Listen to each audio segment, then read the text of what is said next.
What is it that you need to be focusing on? And I want you to focus on it 3 times a day. You got to get focused, man. You got to understand that this hard time that you're going through is everything you're going through is preparing you for what you ask God for.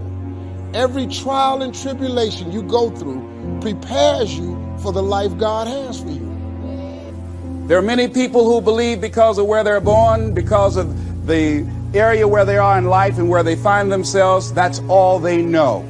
Given my circumstances, ladies and gentlemen, I shouldn't be doing what I'm doing right now. See, I know something about you, even not knowing you, that you've got greatness within you. You have the ability to do things that you can't even begin to imagine. You have talents and skills in you that you haven't even begun to reach for yet. No one could have convinced me, given my circumstances, given my background, that I would be doing what I'm doing right now. I was born in Liberty City on a floor on 62nd Street, a twin brother and me. When we were 6 weeks of age, we were adopted. When I was in 5th grade, I was identified as EMR, labeled educable mentally retarded, and put back from the 5th grade into the 4th grade and stayed in that category until I got out of high school. I have no college training, but here's what happened. I had an intervention in my life. A man who saw something in me at a time that I did not see something in myself. I never forget being in his class one day waiting on a friend of mine who was there to rehearse for a play. He did not show up, and he asked me to go up to the board and write something on the board. And I said, I can't do that, sir. He said, why not? I said, well, I'm in a special education class. He said, what do you mean? I said, go up to the board and write what I'm about to tell you. I said, I can't do that, sir. Why not? I'm educable mentally retarded. And he came from behind his desk. He said, don't ever say that again.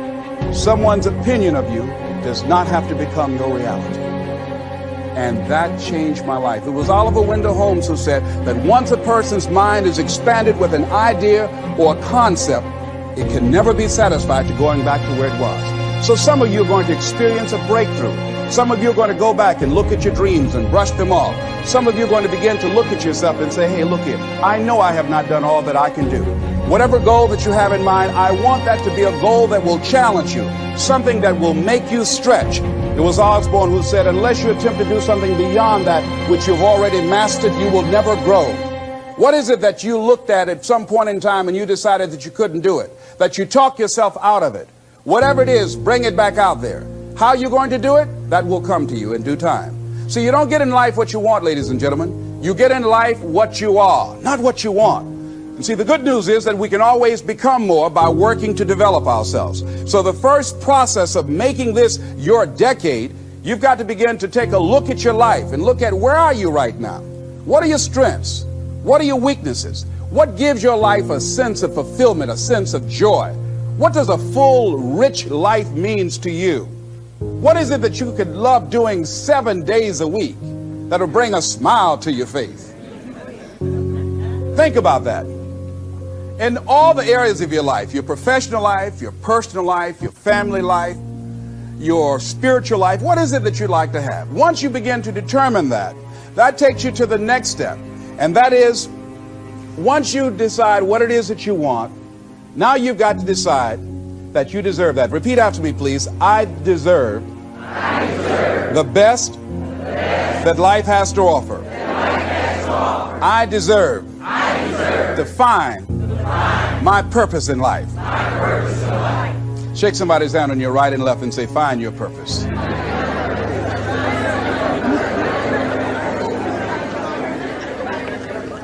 Do you know by actively pursuing your purpose, it could perhaps extend your life?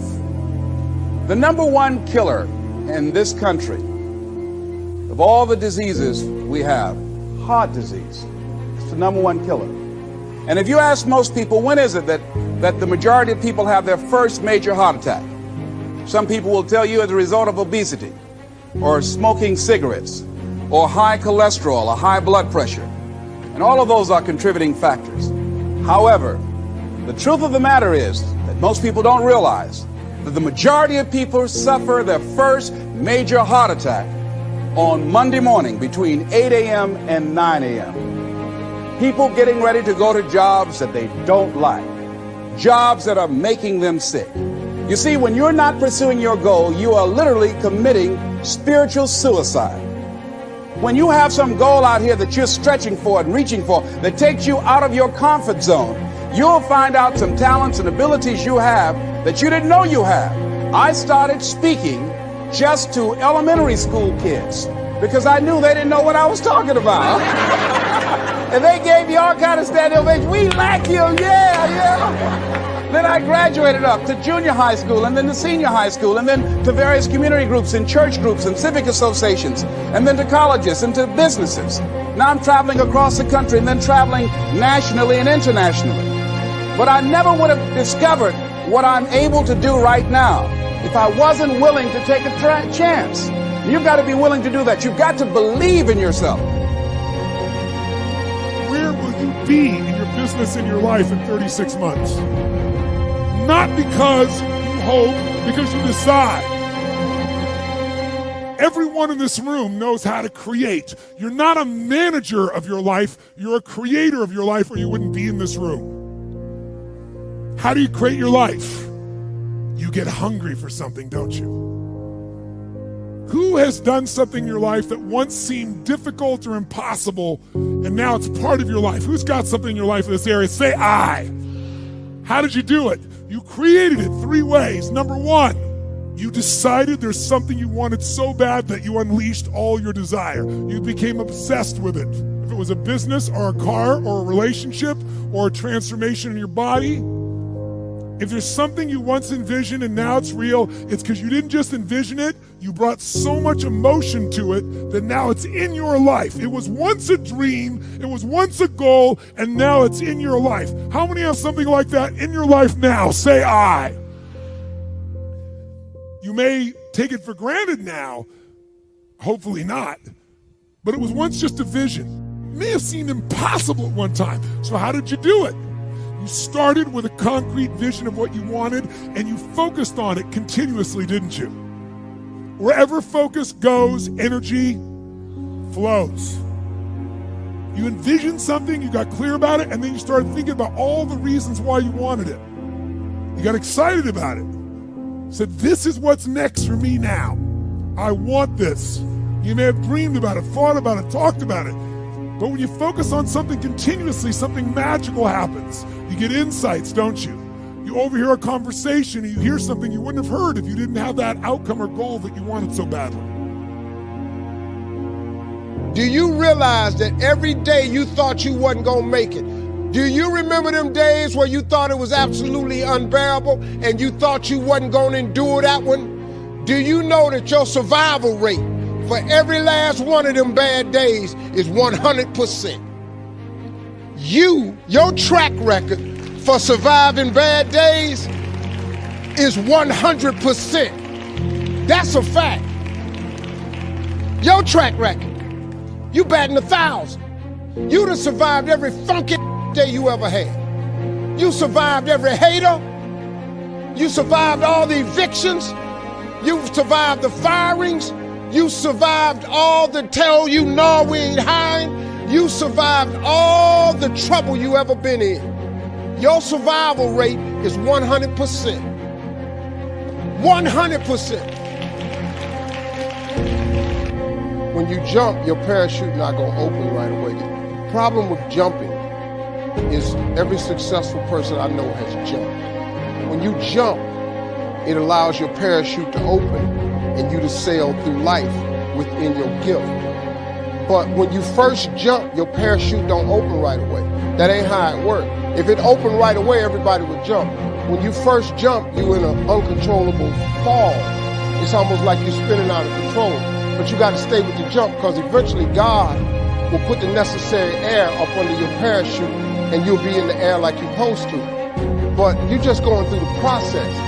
Like I tell my kids all the time, it take a long time to make a lot of money. See, my kids look at me and they be talking about, well, Dad, you ain't got no degree, you didn't finish school. Why I got to go to school? Well, first of all, you don't have no jokes. Let's start there. And my kids don't understand the process. See, they just see me now. They didn't know I flunked out of school. They don't care nothing about the third marriage I'm on. They don't know that I lost everything twice.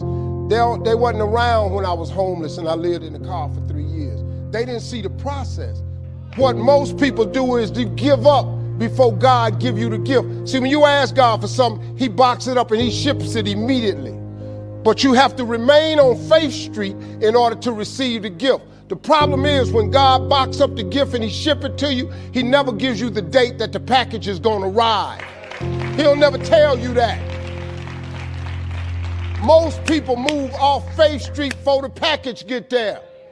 You can't move over on the I Doubted Boulevard. He don't ship packages to I Doubted Boulevard. He only ship packages to Faith Street.